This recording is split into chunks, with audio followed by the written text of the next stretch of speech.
Agnew conference. I hope you'll agree. I mean, I can. It's the sort of thing you have to say at the start of the speech, but I can honestly say today that it has been a really good day. I think we've had a high level of debate, both in our own motions and in the debate just passed on nuclear, and from the mumbling at the back of the room, I suspect that it's still going to go on. And it should go on. I mean, I think it's important that we don't fall into a trap that we accuse our opponents of. I mean, Northern Ireland politics is being held back by dogmatic positions held by the two sort of main blocks, the Unionist and Nationalist blocks, just sitting in their silos and entrenched in their camps. And I think it's important that we don't do that, that we don't have the nuclear debate of the 1970s, that we have the nuclear debate of today, and we keep having the debate and we keep updating it and we respond to the new technology. I have to say I've been very privileged today to have shared the top table with, I think, probably fair to say, two of the finest politicians we have in Ireland at the moment, North or South. I'm privileged to share the table. I don't yet share the stature, but that's where I set the bar. And I'm not just talking about Eamon Ryan's height. But it is, I think it's where we should set the bar. You know, seeing politicians who are willing to go on and take on the civil service and make actual change rather than just deliver political rhetoric. So, just before I get into the main body of my speech, I'd just like to thank all those who put in a tremendous amount of work in organising today. Rebecca, Joanna, Connor, John Hardy and Laura. I hope I haven't left anyone else, but I'd like you to give them all a round of applause.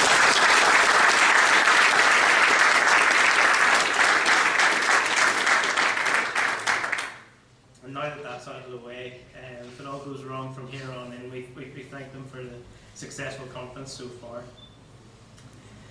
I think it's fair to say that it's been a very positive year for the Green Party, especially given our election results in May. It's been a long year, I have to say, from a personal point of view. When people keep saying about my election as leader at the start of the year, well, the year's not over yet and it's been a long one. And the election campaign was exhausting, but it's been well worthwhile. I thank everybody for the hard work they put in, particularly over the election. I'm in the privileged position where I get to do this full time and get paid for it, but the vast majority of this people do it on a voluntary basis, and it is appreciated. And I hope we're making a difference as well, and I believe we're making a difference. We said at last year's conference that 2011 would be a defining year in the Green Party's history, and I think it's proved to be so.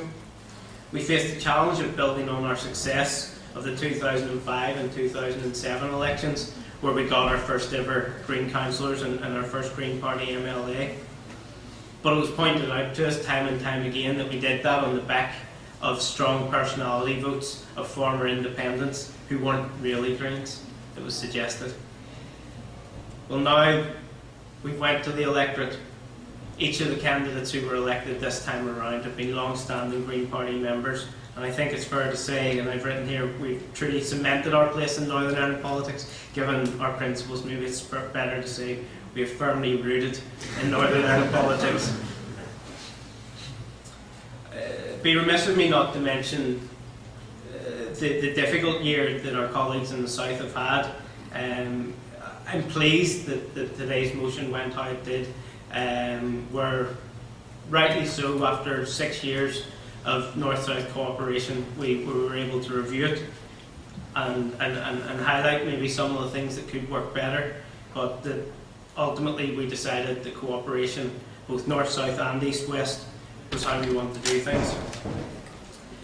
It has been a difficult year, but already in Roderick's campaign in the Dublin West by-election, we've seen that the Greens in the South are already on their way to recovery. It's been mentioned today, but to increase your vote from 1.4% in February to 5% in October is a serious achievement, and I think Roderick deserves a clap.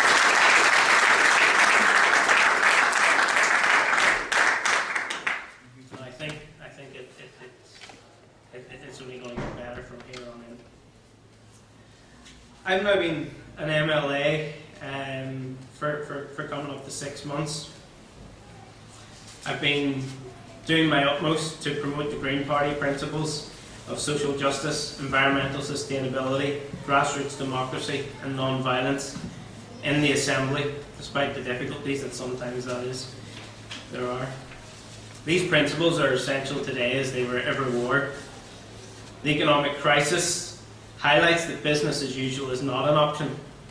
As was mentioned by Eamon, we need a social economy with green values at its core, where the needs of the economy, people and the environment are balanced, where the economy serves people rather than people slavishly being driven by the profit of the few and the illusion of infinite economic growth, where economic activity is not permitted to be environmentally destructive.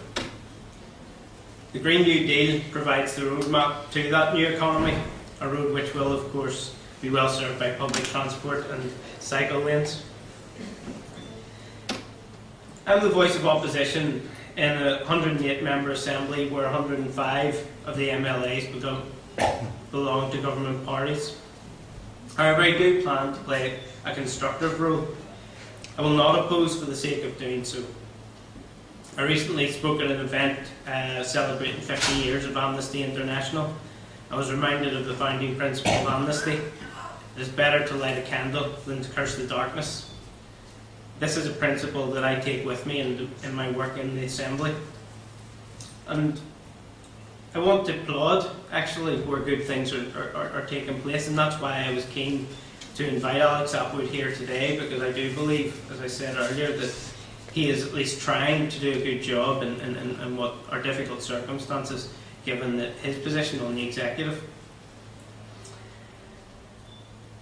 Alex has shown leadership by engaging with the environmental movement and by putting environmental protection at the top of his agenda, despite the opposition he faces around the executive table. Time will tell how much he can achieve in that regard. In my role, I will benchmark all government policies against whether they are good for the economy, good for people, and good for the environment. This was the commitment that was made by our party in our manifesto. It's a commitment that I want to reaffirm today.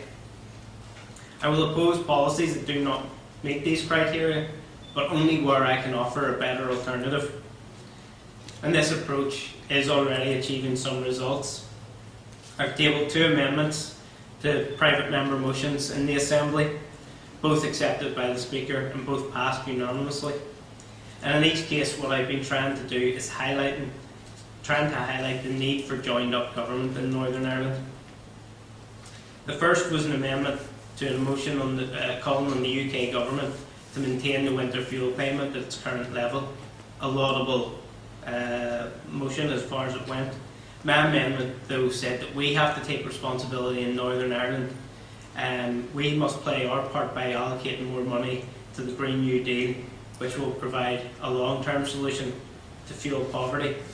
And whilst it called on the Social Development Minister to champion that cause, I'm pleased to see that the Environment Minister is taking a lead on that.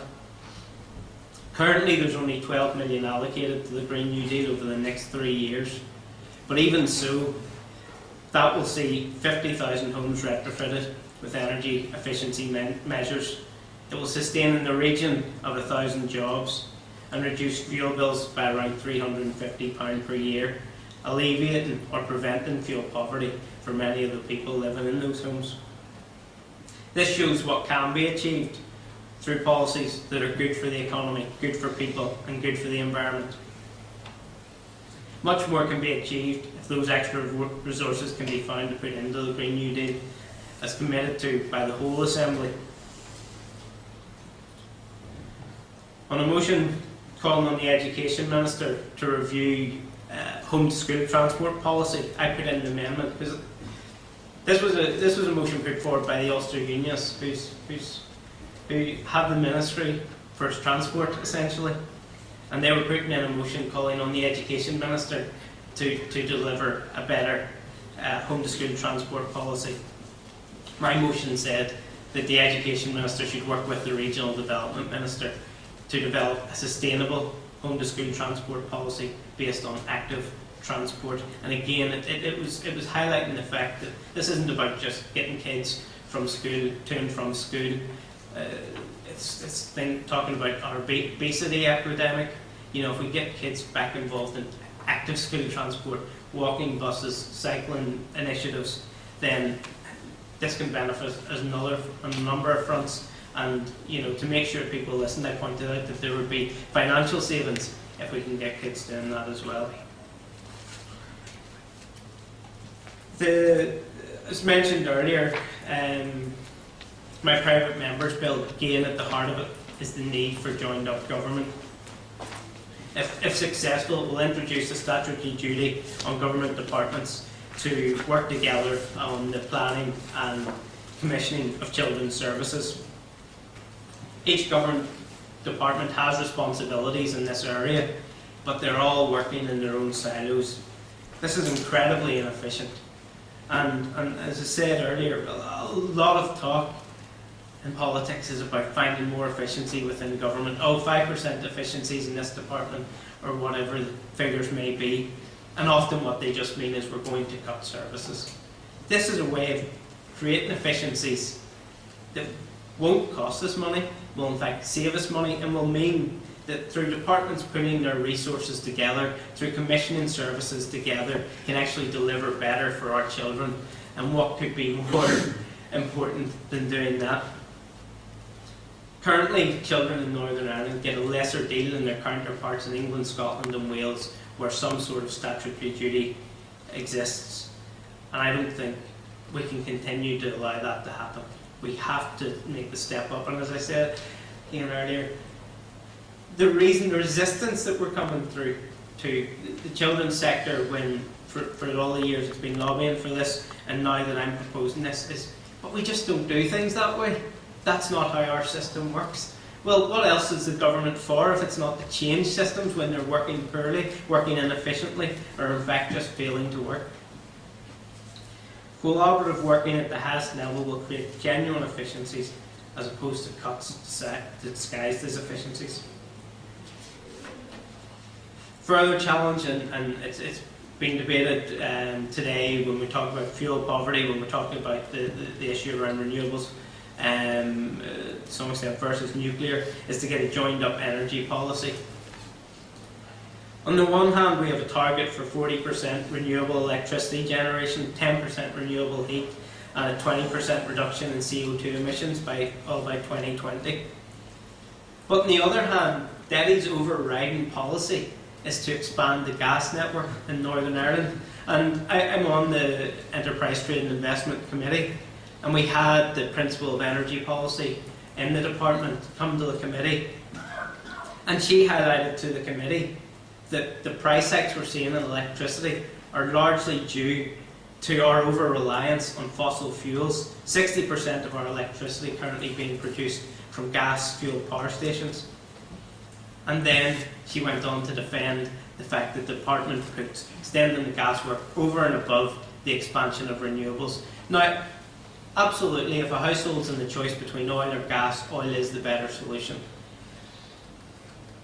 But most people don't have the opportunity for renewables, and we need to ensure that more people can avail of renewables. And one small thing I have been able to do is get the committee doing a piece of research on public sector buildings. There was a piece of research done looking at switching public sector buildings from oil to gas. I asked that they also include switching to renewable heat to compare all three. And I was basically told, no, this is about gas. We want to expand the gas network. The report came back and actually said that, well, gas isn't all that. So I said, now can we look at renewables? They went, yeah, okay. So, you know, it's a piece of research, but hopefully it can inform the debate within the Assembly. Equally contradictory is the licensing that we talked about earlier for shale gas and oil exploration.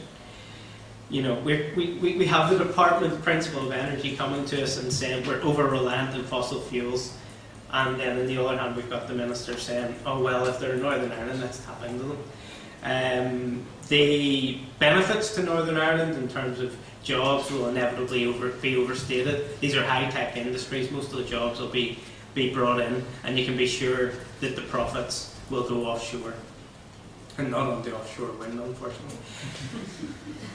But what you can absolutely be sure of, what is absolutely guaranteed, is that the environmental costs of this drilling, if it is allowed to go to hell, will be absolutely borne by us here in Northern Ireland. It will be our environment which will be destroyed. It will be our tourist industry which will be destroyed. It will be our water sports industry which will be destroyed, and it will be our environment which will be destroyed, and we will ultimately pay for the cleanup. You heard Alex Atwood say, and I've really appreciated his candour since he's been Environment Minister. There is no real strong arm of the law when it comes to environmental enforcement. It's weak. It's been deliberately kept weak by subsequent DUP ministers particularly, but to be fair, this has been going on for generations. We can't just blame them. But we now have an Environment Minister who seems keen to take that on board and tackle it. As I say, well, when he can get past the executive, we'll wait and see. Despite all that, I have to say I'm enjoying being in the Assembly. It is a challenge, but I enjoy that challenge. And I enjoy actually working, because there are people in the Assembly who get it. There are good politicians there. There's some, as far as I'm concerned, should never have been elected and shouldn't be there. Not because I disagree with them on policy, that's fine. That's what we go to the electorate for, because some of them can't even seem to read their own speeches that are written for them. That does, and the people in my office will tell you that that's the thing that infuriates me more than anything. I can sit beside Jim Alister and disagree with him all day.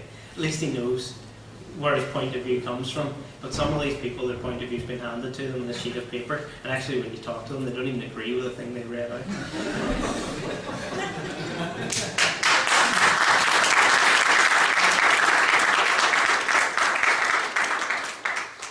But there are good politicians there in other parties, and it's important that, again, we work with those, I work with those, my team works with them, to try and get our policies implemented, because we can't do it on our own. I can do one private member's bill if I'm lucky to, and you know, face the challenge of getting them through the Assembly. But ultimately we need to work together with other parties, and I'm trying to do that. But I don't want to continue doing it for alone, and I suppose that that gets to looking forward for this party. I do enjoy my role, but I'll enjoy it a lot more when I have fellow Green colleagues in the Assembly to support me. And for once we actually don't have, I can speak at conference, and we don't have an election next year for the first time in what seems like a long time. But we can't afford to let the pace of activity drop. I said in the introductory notes to today's programme that the last year has seen the biggest increase in Green Party activism since I've been a member. And again, that wasn't just something to say because it's a good thing to say at the front of a programme, it's true. Whilst, you know, we've talked about our membership, but people drop off every year, we get new members in. We don't get great increases in membership, but we really genuinely have had great increases in activity through our local constituency groups in particular. And it's been really welcome, and I think it's actually been reflected in today's conference. I've been to Green Party conferences where we've had all these motions and they've been all uncontroversial, and everybody's saying, well, he's my mate, I agree with him.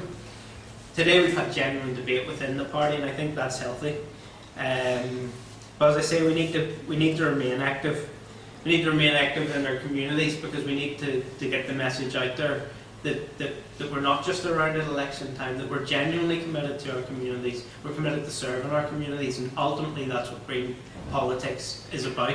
It's about public service. That's certainly how I see it, and I think that should be at the core of what we do.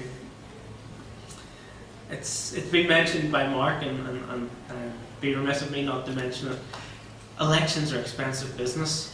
They really are, and as a party that doesn't accept corporate donations, we rely on our members that much more for their free service, but also we need to really step up in terms of fundraising if we are to get more people elected to councils in the Assembly. You know, we've got, I think, less than 3 years probably now before the European election. I absolutely want us to be contesting that, because had I not contested the European election, I wouldn't be standing in front of you today as MLA.